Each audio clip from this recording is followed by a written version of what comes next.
My wife took her ex on our anniversary trip, so I disappeared from her life forever. 6 months later, she came begging me to return. My name is Daniel Carter, and for 8 years, I believed I had married the woman I was going to grow old with. Her name was Vanessa.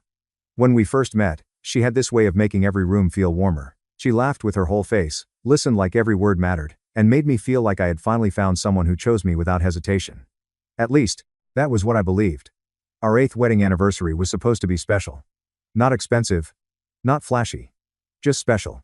I had saved for nearly a year to book us a 5-day trip to Asheville, North Carolina. Vanessa had always talked about wanting to stay in a mountain cabin, drink coffee on a balcony, walk through little art shops, and pretend the rest of the world did not exist. So I made it happen. I booked the cabin. I arranged time off from work. I bought her a silver necklace with a small moon pendant because, when we were dating, she used to tell me, "You're my calm when everything gets dark." I even planned to renew our vows privately on the last night of the trip. Just the two of us. No crowd. No performance. Just me, my wife, and the promise I still meant. But 3 days before we were supposed to leave, Vanessa sat across from me at the kitchen island and said something that made my stomach go cold. "Ethan is coming with us." I looked up from my coffee. At first, I thought I had misheard her. "Ethan?" I asked. She did not blink. Yes, Ethan. Ethan Brooks was her ex-boyfriend. Not just any ex-boyfriend. The ex-boyfriend. The one she dated before me. The one her mother adored. The one her friends still joked was her almost husband. The one whose name had somehow never fully disappeared from our marriage. I stared at her, waiting for the punchline. It never came. "You're joking," I said. Vanessa sighed like I was already exhausting her. "No, Daniel. I'm not joking." I set my mug down slowly. "This is our anniversary trip." "I know. Our wedding anniversary trip." "I know that. And you invited your ex-boyfriend?" She rolled her eyes. "I didn't invite him like that. He's been going through a rough time. His divorce is almost finalized, and he needs a break. He mentioned he had always wanted to visit Asheville, and I thought it would be nice." Nice. That was the word she used. Nice. I laughed once, but there was no humor in it. "You thought it would be nice to bring your ex-boyfriend on our anniversary trip?" Vanessa crossed her arms. "You're making it sound disgusting." "Because it is disgusting." Her face hardened. "There it is. The jealousy." I leaned back in my chair. Stunned. Jealousy? Yes, Daniel. Jealousy. Insecurity. Whatever you want to call it. I looked at the woman I had built my life around and felt something inside me crack. "This isn't insecurity," I said quietly. "This is basic respect." She looked away. "Ethan and I are friends." "No. You and Ethan have history." "That was years ago." "Then why is he coming on our anniversary trip?" She did not answer right away. That silence told me more than any words could have. Finally, she said, "Because I already told him he could." I stared at her. "You told him before you told me?" She looked annoyed now. "I knew you would react like this." "So you made the decision behind my back." "I didn't make a decision behind my back. I made a practical choice." "A practical choice?" "Yes. The cabin has 2 bedrooms. Doesn't it?" I felt my jaw tighten. I had booked 2 bedrooms because Vanessa sometimes had trouble sleeping and liked having a separate room if she had insomnia. I had done that for her comfort. She had turned it into an invitation. "I'm not going," I said. Her expression changed. "What?" "If Ethan goes." "I'm not going." Vanessa laughed in disbelief. "Oh my God. Are you serious?" "Completely. So you're going to ruin our trip because of your ego?" "No. You already ruined it." Her eyes flashed. "You know what? Maybe Ethan was right." I froze. "What did you just say?" She hesitated. "But only for a second. He said you'd probably act like this. Like you own me." I stood up from the chair. I had never raised a hand to Vanessa. Never screamed in her face. Never controlled who she spoke to. I had swallowed discomfort for years because I trusted her, because I loved her, because I wanted to be the kind of husband who did not punish his wife for having a past. But this was not the past. This was her past walking into our marriage and sitting in the passenger seat. "You talked to him about me?" I asked. She shrugged. "I talked to my friends." "About our marriage?" "Sometimes." I nodded slowly. That was the moment something inside me went quiet. Not angry. Not loud. Quiet. The kind of quiet that comes when your heart finally stops defending someone who keeps hurting you. I walked to the bedroom. Vanessa followed me. "What are you doing?" I pulled my suitcase from the closet. She stood in the doorway, watching me. "Daniel." I opened the suitcase on the bed. "Daniel. Stop being dramatic." I packed 3 shirts. "Are you seriously packing?" I added jeans, socks, underwear, my laptop charger, and the envelope containing the vow renewal letter I had written for her. Then I paused. I took the letter out. For a moment, I looked at her name written across the front. To my Vanessa. The woman I thought I knew. Then I placed it on the dresser. Vanessa's voice softened a little. Daniel, don't do this. I looked at her. You already did. She shook her head. You're really going to walk out because I invited a friend? No, I said. I'm walking out because you invited your ex on our anniversary trip. Decided it without me, mocked me when I was hurt, and then told me he already predicted how I would react. Her lips parted, but no words came out. I zipped the suitcase. Then I removed my wedding ring. Vanessa's face changed. For the first time, she looked scared. Daniel. I placed the ring on the dresser beside the letter. I hope the trip is everything you wanted. Then I walked out. She did not stop me. At least, not then. That night, I drove 3 hours to my younger sister Rachel's house. When she opened the door and saw me standing there with a suitcase, no ring, and eyes I could barely keep open, she did not ask a single question. She just hugged me, and for the first time that night, I broke. Not because Vanessa invited Ethan. Not because our anniversary was destroyed. But because I finally understood something I had refused to admit for years. I had been the husband. But Ethan had always been the shadow in my marriage. The next morning, Vanessa called me 17 times. I did not answer. Then came the texts. Daniel, you're acting insane. Daniel, pick up. You embarrassed me. Ethan thinks you're being childish. I can't believe you would abandon me like this. We need to talk before the trip. I stared at the screen and felt nothing. Then she sent the message that confirmed I had made the right decision. We're still going. I'm not wasting the money because you threw a tantrum. She went. She really went. My wife took her ex-boyfriend on the anniversary trip I had planned for us. The cabin I had booked. The restaurants I had reserved. The scenic train ride I had paid for. The private fireplace dinner I had arranged. She took Ethan. And she posted pictures. Not on her main social media. She was smarter than that, but one of her friends, Lauren, posted a story by accident. I still remember the image.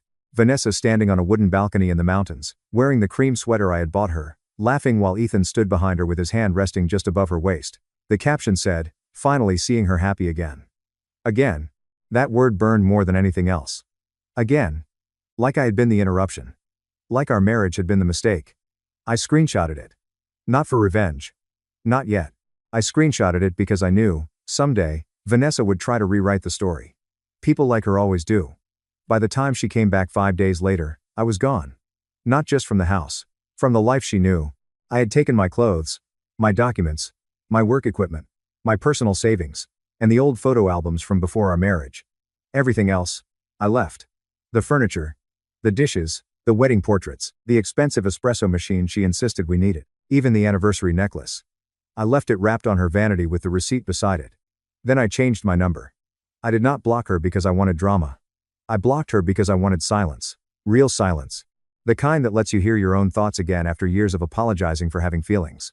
I moved into a small furnished apartment 2 towns over. Rachel helped me find it. My boss approved remote work for a while after I told him I was dealing with a personal emergency. I hired a divorce attorney named Marissa Lane. The first time I sat in her office, she asked, "Are you sure you're ready to file?"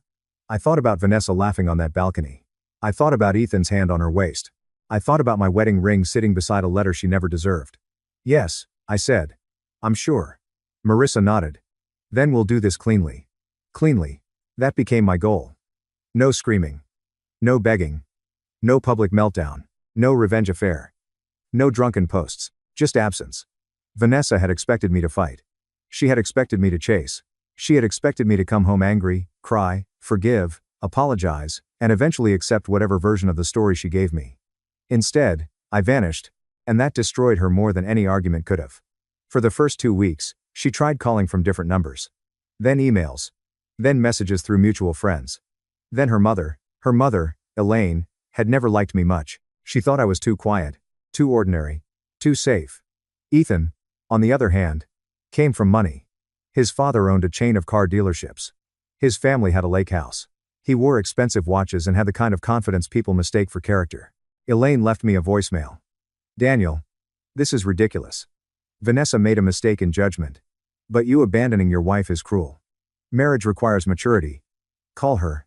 I deleted it. Then Vanessa's father texted me. "Be a man. Come home and talk to your wife." I deleted that too. Then Ethan messaged me on an old social media account I had forgotten to deactivate. "Hey man, I think this got blown out of proportion. Nothing happened. You should really talk to Vanessa. She's a mess." I stared at that message for a long time. Then I typed, "You can keep comforting her. You seem experienced at it." Then I blocked him. A month passed. Then two. The divorce papers were served at the house. Vanessa called Marissa's office crying. She claimed she did not know where I was.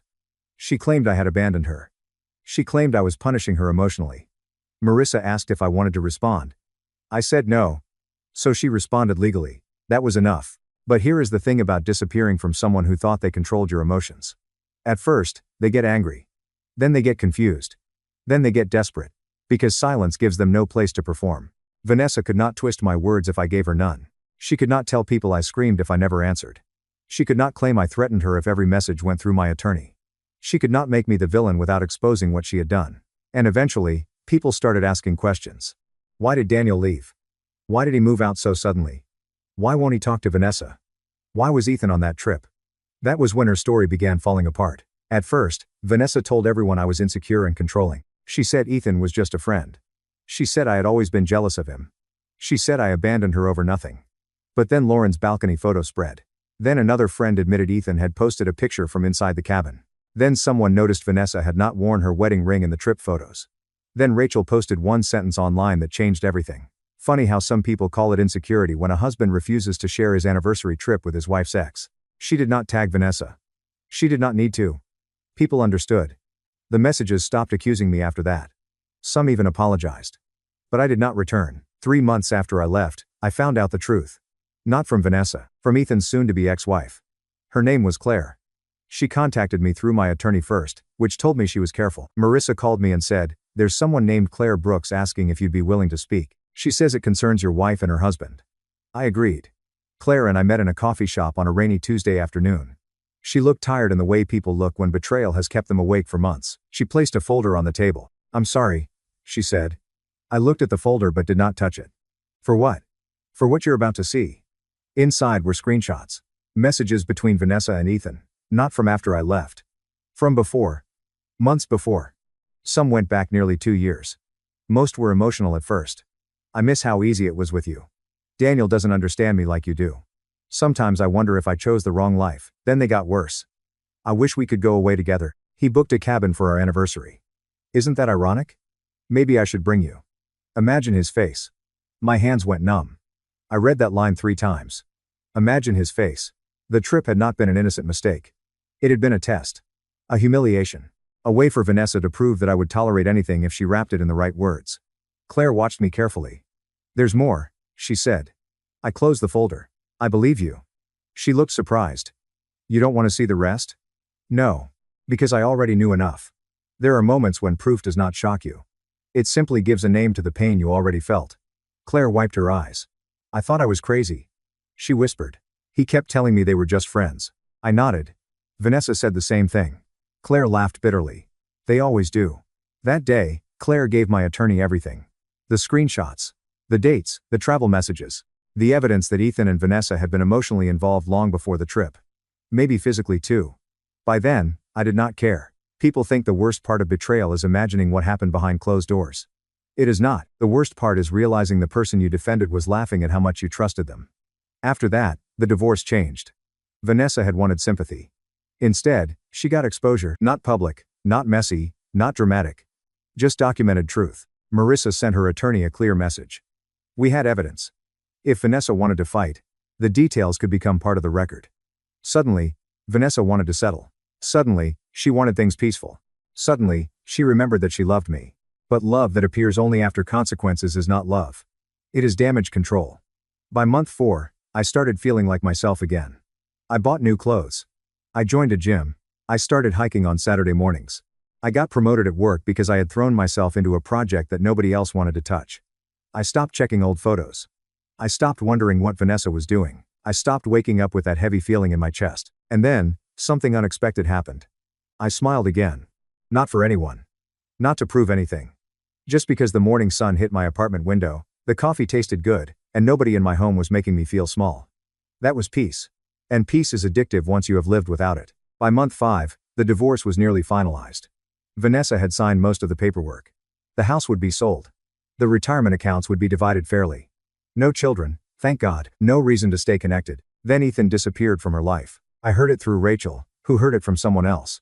Ethan had gone back to Claire. Or tried to. Claire refused him. Then he started dating someone younger. Someone from his gym. Someone with no history and no consequences. And Vanessa, who had burned her marriage down for a man who liked being chosen, discovered he had never intended to choose her back. That was the part I think broke her. Not losing me, losing the illusion that betraying me had been worth it. 6 months after I walked out, I came home from work to find Vanessa sitting outside my apartment building. At first, I did not recognize her. She looked thinner. Her hair was tied back messily. No makeup. No confidence. No performance. Just a woman sitting on a concrete step, clutching a folded envelope in both hands. When she saw me, she stood. Daniel. I stopped walking. For a few seconds, neither of us said anything. The last time I had seen her in person, she was standing in our bedroom doorway accusing me of being dramatic. Now she looked like someone who had finally reached the end of her own excuses. How did you find me? I asked. She swallowed. Rachel. That surprised me. Later, Rachel told me Vanessa had shown up at her house crying and refused to leave until she promised to pass along a message. Rachel had not given her my apartment number, but Vanessa had followed enough clues to find the building. I made a note to be annoyed at Rachel later. What do you want? I asked. Vanessa's eyes filled with tears. I want to talk. Talk to my attorney. No. She said quickly. Not about the divorce. About us. There is no us. She flinched. I know I don't deserve this. I know that. But please, just give me 10 minutes. I looked at the woman I had once promised forever. Then I looked at the envelope in her hands. What's that? She held it out. A letter. I did not take it. She lowered her hand. I wrote down everything. No lies. No excuses. That would be a first. She cried then. Not loudly. Just enough for her face to crumple.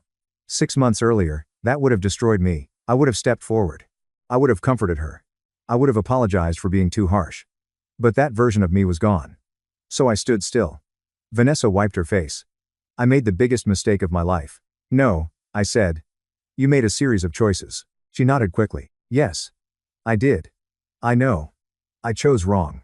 I chose him. I chose my ego. I chose attention. I chose the fantasy of what I thought I missed. Her voice broke. And I lost the only man who ever truly loved me. I said nothing. She stepped closer. Ethan didn't love me. I almost laughed, but I did not. He loved being wanted, she said. He loved knowing I would risk everything for him. And when I finally did, he got bored. That sounds like Ethan.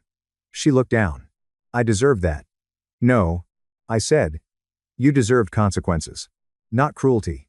She looked at me then, and I saw something like hope in her face. That was dangerous. So I killed it immediately. But consequences are still consequences. Her lips trembled. Daniel, please. I'll do anything. Therapy, counseling. Full transparency. I'll cut off everyone who encouraged it. I'll move. I'll sign anything. Just please don't let our marriage end like this. Our marriage ended in that kitchen. She shook her head. No, it doesn't have to. Yes, I said. It does. She started crying harder. I was stupid. You were cruel. I was selfish. You were calculated. I was confused. You were married. That silenced her. The wind moved between us. Somewhere nearby, a car door slammed. Life continued around us like this moment was not ripping open 6 months of healing. Vanessa whispered, "Did you ever really love me?" That question almost made me angry. But then I realized she truly did not understand. Yes, I said, that was the problem. She looked at me. I loved you enough to keep trusting you when your actions told me not to. I loved you enough to make myself smaller so you could keep Ethan close. I loved you enough to blame myself for being hurt.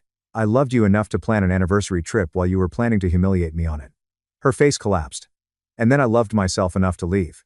She covered her mouth. I can't undo it, she whispered. No. But I can be better. Maybe. Then why won't you give me a chance? I looked at her for a long moment. Because I already did. For 8 years. She closed her eyes. The truth landed, finally. Not as punishment. As fact. She held the envelope out again. This time, I took it. Not because I wanted her back. Because once, I had written her a letter too. A letter she never opened. A letter from a man who still believed the woman he married would protect his heart. I owed that man closure. Vanessa looked at me with wet eyes. Will you read it? I'll read it. Will you call me after? No. Her face fell. Daniel. I'll read it, I said again. But I'm not coming back. She nodded. Crying silently. Then she asked the question I think she had come there to ask all along. Do you hate me? I thought about it. Really thought about it. For months. I had imagined that seeing her again would bring rage. But standing there, I did not feel hate. I felt distance. And distance was stronger. No, I said. I don't hate you. Her shoulders shook with relief. Then I finished. I just don't love you anymore. That hurt her more than hate would have. Because hate still has heat. Hate still has connection. What I gave her was absence. The same absence I had chosen 6 months before. Vanessa nodded slowly, like her body understood before her heart did. Then she stepped back. I'm sorry, she said. I know. I'll always regret it. I know. I hope someday you find someone who deserves you. I looked at her. I hope so too. Then I walked past her into my building. I did not turn around. That night, I opened her letter. It was 12 pages long. She admitted everything. The emotional affair. The messages. The way she enjoyed making me jealous because it made her feel powerful. The trip. The balcony photo. The fact that Ethan kissed her on the second night. The fact that she kissed him back. The fact that she cried afterward, not because she had betrayed me, but because she realized she had wanted to. She wrote that she came home expecting me to be waiting. Angry, yes. Hurt, yes. But waiting. She wrote that the empty house scared her more than anything in her life. She wrote that for weeks she told herself I was cruel. Then the screenshots came out. Then Ethan left. Then her friends stopped defending her. Then her parents stopped calling me immature. Then she had to sit alone in the house I had turned into a home and admit that she had destroyed a loyal man for temporary attention. At the end, she wrote, I know I do not deserve another chance. But I am asking anyway, because losing you taught me the difference between being loved and being entertained. Ethan entertained me. You loved me. And I threw that away. I folded the letter. Then I placed it in a box with my wedding ring, the screenshot from the balcony, and the vow renewal letter I had written before everything fell apart. The next morning, I took the box to a storage unit. Not because I wanted to keep holding on. Because some chapters deserve to be archived, not erased. 2 weeks later, the divorce was finalized. Vanessa signed without fighting. I signed without shaking. When I walked out of the courthouse, Rachel was waiting for me with coffee. She hugged me and said, How do you feel? I looked up at the sky. It was clear. Blue. Quiet. I feel free, I said. And I meant it. A year later, I went to Asheville. Alone. I booked a small cabin. Not the same one. I drank coffee on the balcony. I walked through little art shops. I took the scenic train ride.